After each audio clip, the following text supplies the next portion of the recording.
I'm Jason Stalman, and this is my animator's eye.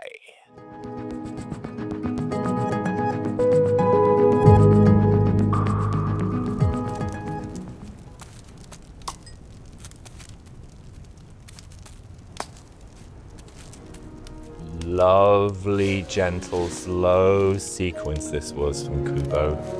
It was all about the pacing with this one. The attentiveness and the fact that he's the kid looking after her. Setting up the story in the film here somewhat, and like little things again here, showing the care and the fact that he's just looking at her the whole time. Makes you wonder what's going on here, so it pulls you in.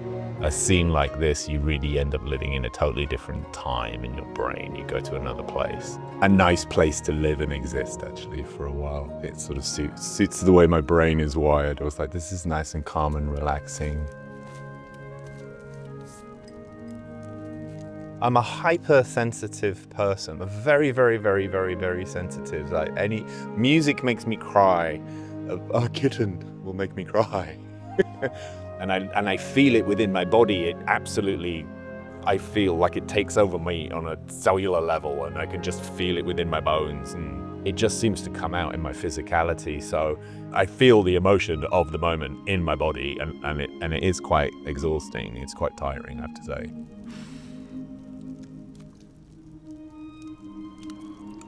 When I look at it, actually, it's kind of cool. I can see that I was trying to pull a face, like I'm opening my mouth, trying to make me do with the baby, like, oh, I'm trying to encourage you to open your mouth.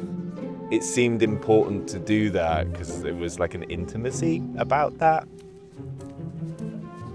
It's about like finding what's important in the sequence. So sometimes it can be like the voice is telling you everything in the character that you need, or the boards are giving you loads of information. Something like this scene's different because in the boards, certain framings and compositions are setting up the story, and those little interactions are important, but it's about editing it and keeping it simple. So to me, it was about the timing and allowing things to breathe and knowing that on the run in the film, when you're actually watching it, it's going to go by pretty quickly, but when you're doing it as an animator, it's so slow, it's so subtle, it's like almost like nothing's really happening. And then where could I show some lovely things, like a little bit of hair moving, or the way his costume fell, or where a breath might land. It's fun to find out what those gestures might be. It can just be a pose, the way the character's kind of posed, or a hand gesture, or an eye dart. You can say a million things.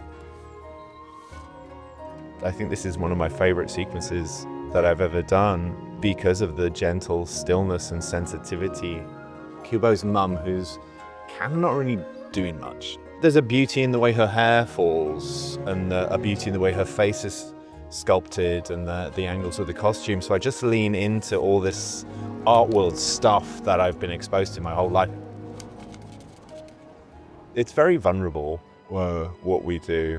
And I think you've got to try to not take yourself sort of too seriously, but it's about giving yourself permission to be childlike and play. When kids are playing, they're not questioning, they're just doing it. I think you have to constantly remind yourself that everyone's pretending to be a grown-up and nobody is, and we're all just making it up.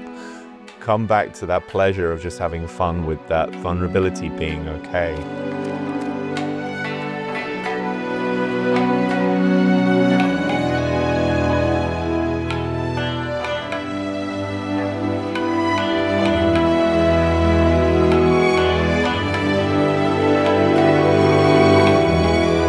Thanks for watching. I'm Jason, and that was my animator's eye.